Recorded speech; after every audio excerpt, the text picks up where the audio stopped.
और हम सीधे पटना रुक कर रहे थे। हमारी सहयोगी सुजाता इस वक्त हमारे साथ जुड़ गई हैं। सुजाता, वहां की तस्वीरें दिखाइए, वहां की तैयारियां दिखाइए, क्योंकि नरेंद्र मोदी पहले ऐसे प्रधानमंत्री होंगे जो पटना में रोड शो करने वाले हैं। बिल्कुल, देखिए गायत्री और हिमानी, पहला रोड शो है प्रधानमंत्री नरेंद्र मोदी का पटना में और तैयारियां हम आपको दिखा रहे हैं। ये वो जगह है, बस यहीं से वो रोड शो शुरू होगा शाम को 7 बजे। ये जो जगह है ये है भट्टाचार्य मार्ग, यहीं से वो रोड शो शुरू होगा और जो गांधी मैदान तक जाएगा। करीब 2 किलोमीटर का ये रास्ता है। और आप तैयारियां देखिए कुंदन आपको दिखाएंगे। एक मंच बना हुआ है यहाँ पर, ये स्वागत पॉइंट, ऐसे करीब 45 स्वागत पॉइंट हैं जो प्रधानमंत्री के स्वागत में बनाए गए और जगह जगह ऐसे पोस्टर और होर्डिंग है जिसमें उपलब्धियां दिखाई गई हैं। यहाँ राम मंदिर की तस्वीर आपको नजर आ रही है और लिखा हुआ है कि राम मंदिर के निर्माण से राम भक्तों का इंतजार खत्म हुआ है, मोदी जी का अभिनंदन हम करते हैं पटना के लोग। इसके अलावा देखिए सारी जो इमारतें आपको इस रास्ते में नजर आएंगी, वहां पर लाइटें लगाई गई हैं, जैसे दिवाली पर हम अपने घरों पर लगाते हैं। पटना वासियों के लिए एक उत्सव का मौका है, क्योंकि पहली बार प्रधानमंत्री रोड शो पटना में करने वाले हैं। अभी तक अपने कार्यकाल के दौरान भी 10 साल में भी उन्होंने पटना में कोई रोड शो नहीं किया। बहुत सी रैलियां यहाँ पर की हैं, लेकिन रोड शो नहीं हुआ है। रोड शो में लोग बहुत करीब से प्रधानमंत्री को देख पाते हैं, वो कई बार हाथ मिलाने का मौका भी मिल जाता है, वो अपनी तरफ से उनका स्वागत कर पाते हैं, फूल फेंक पाते हैं, माला दे पाते हैं। तो ये देखिए तस्वीरें जो है ये लाइटें लगाई गई हैं पूरे रास्ते पर। कुंदन आपको दिखाएंगे, ये भारतीय जनता पार्टी का जो झंडा है वो लगा हुआ है, ये बैरिकेडिंग है। अभी आपको यहाँ पे कुछ लोग नजर आ रहे हैं, लेकिन यहाँ पर लोगों का रुकना मना है और ये रास्ता शाम को बंद हो जाएगा। इस तरफ इसका भी कोई वो नहीं है। और केजरीवाल की गारंटी, केजरीवाल यही है, कहीं नहीं जा रहा। तो केजरीवाल की गारंटी पूरी करने की गारंटी केजरीवाल लेता है। 10 गारंटी क्या है मैं एक एक करके बताता हूं। सबसे पहली गारंटी है, देश के अंदर 24 घंटे बिजली का इंतजाम करेंगे। कैसे करेंगे? हमारे देश में 3 लाख मेगावाट बिजली प्रोड्यूस करने की क्षमता है, कैपेसिटी है। देश की पीक डिमांड, गर्मियों के अंदर पीक डिमांड देश की सबसे ज्यादा डिमांड होती है 2 लाख मेगावाट। तो आज हमारा देश जितनी बिजली पैदा कर रहा है, पैदा कर सकता है, जितनी डिमांड है उससे कहीं ज्यादा बिजली पैदा करने की हमारी क्षमता है। लेकिन मेरे घर के अंदर फिर भी पावर कट लग रहे हैं। क्यों? मैनेजमेंट खराब है। दिल्ली में भी यही हाल था, पंजाब में भी यही हाल था। बिजली तो थी लेकिन मैनेजमेंट खराब था। हमने मैनेजमेंट ठीक करके दिल्ली में भी 24 घंटे बिजली का इंतजाम किया, पंजाब में भी किया, देश में भी करके दिखा सकते हैं, क्योंकि हमें एक्सपीरियंस है। देश के गरीब लोगों को बिजली मुफ्त दी जाएगी। दिल्ली में करके दिखाई, पंजाब में करके दिखाई, पूरे देश के अंदर फ्री कर सकते हैं। 1.25 लाख करोड़ रुपए का खर्चा आएगा। एक एक कैलकुलेशन करके लाया हूं मैं हवा में गारंटी नहीं देता। केजरीवाल की गारंटी एक ब्रांड है मार्केट के अंदर। अगर हम कुछ बोलते हैं तो वो पूरी करते हैं। तो 1.25 लाख करोड़ रुपए का खर्चा आएगा। 1.25 लाख करोड़ रुपए हम इंतजाम करेंगे। 1.25 लाख, उसके अंदर पूरे देश के गरीबों को 200 यूनिट बिजली मुफ्त मिल सकती है। आज भी हमारे देश के गरीब लोगों को ये बिजली की पहली गारंटी थी। दूसरी गारंटी है शिक्षा की। कोई भी देश तब तक तरक्की नहीं कर सकता जब तक उसके हर बच्चे को अच्छी शिक्षा का इंतजाम ना कर दिया जाए।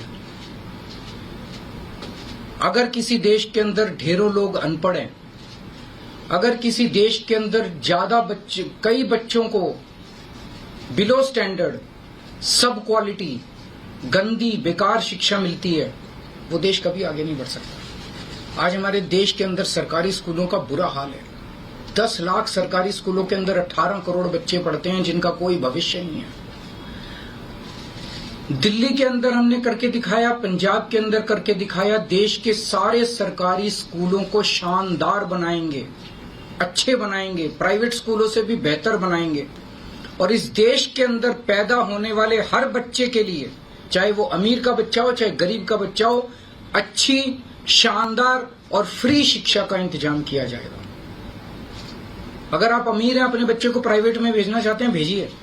लेकिन आप अगर सरकारी स्कूल में अपने बच्चे को भेजते हैं तो प्राइवेट स्कूल से किसी 1% भी कम नहीं होगी उस शिक्षा की क्वालिटी। ऐसी शिक्षा का इंतजाम गांव-गांव के कोने-कोने, देश के कोने-कोने में अच्छी शिक्षा का इंतजाम करेंगे। दिल्ली में किया, पंजाब में किया, हमें करना आता है, हमारी नीयत है। ये काम आजादी के वक्त हो जाना चाहिए था, लेकिन नहीं हुआ। देर आए दुरुस्त आए, आजादी के 75 साल बाद भी हो गया तो बहुत अच्छी बात है। इस काम को करने के लिए 5 लाख करोड़ रुपए लगेंगे।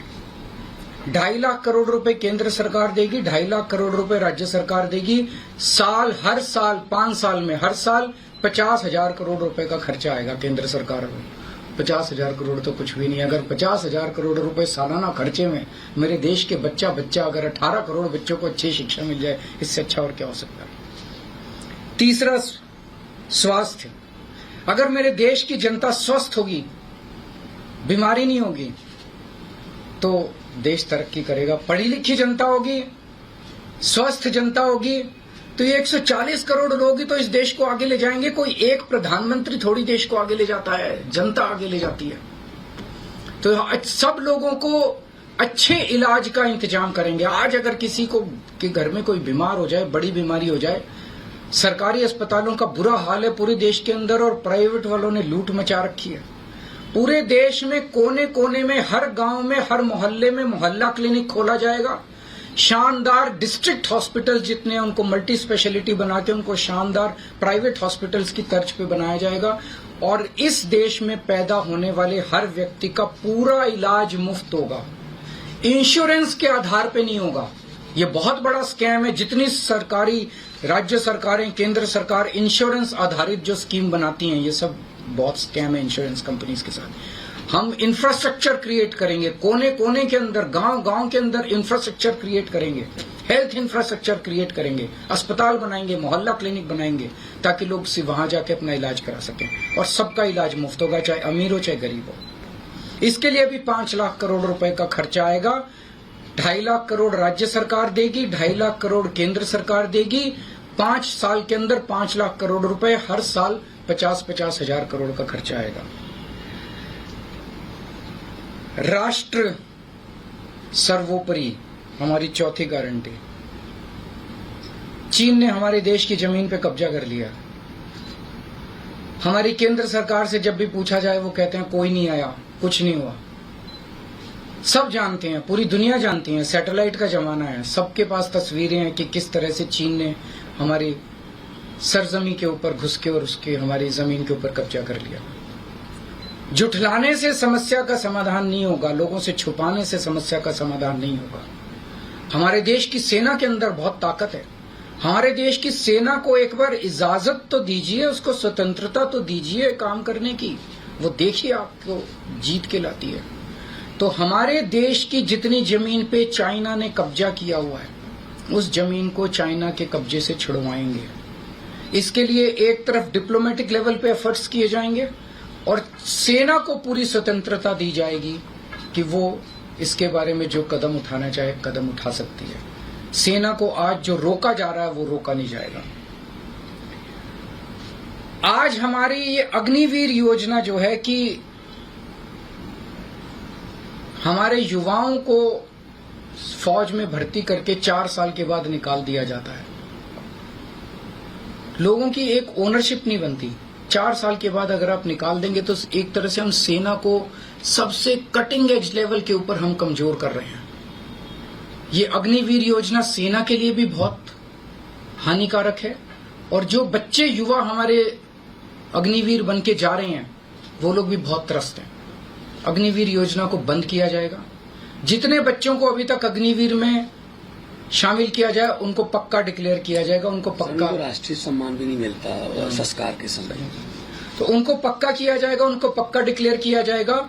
और सेना के अंदर ये ठेकेदारी के ऊपर एक तरह से कच्चे में अग्निवीर तो कच्ची नौकरी हुई ना, कच्ची नौकरी ये बंद की जाएगी और वापस पक्के के अंदर बच्चों को लिया जाएगा। और सेना को ये अग्निवीर योजना लाए थे क्योंकि केंद्र सरकार का मानना था कि सेना के ऊपर उनकी तनख्वाह और उनकी पेंशन के ऊपर पैसा ज्यादा खर्च हो रहा है। सेना के ऊपर और देश की सुरक्षा के ऊपर जितना पैसा खर्च करने की जरूरत है उतना पैसा खर्च किया जाएगा। देश की सुरक्षा के साथ खिलवाड़ नहीं किया जा सकता।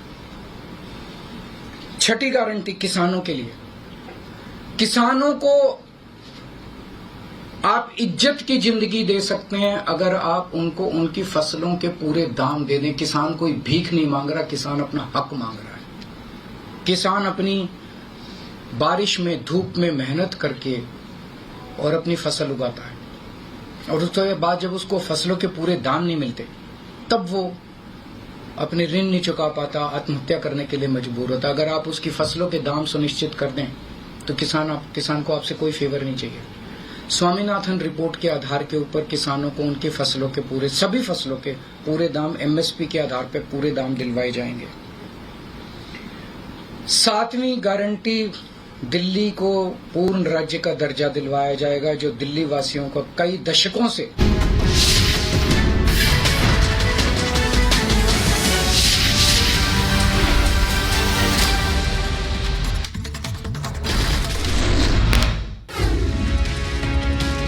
पश्चिम बंगाल के बैरकपुर में प्रधानमंत्री मोदी ने भरी हुंकार, कहा कांग्रेस शासन में पूर्वी भारत को सिर्फ गरीबी मिली और पलायन मिला। प्रधानमंत्री मोदी ने मंच से कहा पूर्वी भारत को ग्रोथ इंजन बनाएंगे, पूर्वी भारत को विकास और गति देने का वक्त है। प्रधानमंत्री मोदी ने बंगाल सरकार पर किया जोरदार हमला, कहा राम का नाम नहीं लेने देती टीएमसी, बंगाल सरकार रामनवमी नहीं मनाने देती। प्रधानमंत्री मोदी ने टीएमसी पर साधा निशाना, कहा टीएमसी राज में आज जगह जगह बम बनने की इंडस्ट्री चल रही है, टीएमसी के राज में घुसपैठिए फल फूल रहे हैं। उधर बिहार के पटना में प्रधानमंत्री मोदी के रोड शो से पहले सुरक्षा के पुख्ता इंतजाम, चप्पे चप्पे पर पुलिस बल की तैनाती।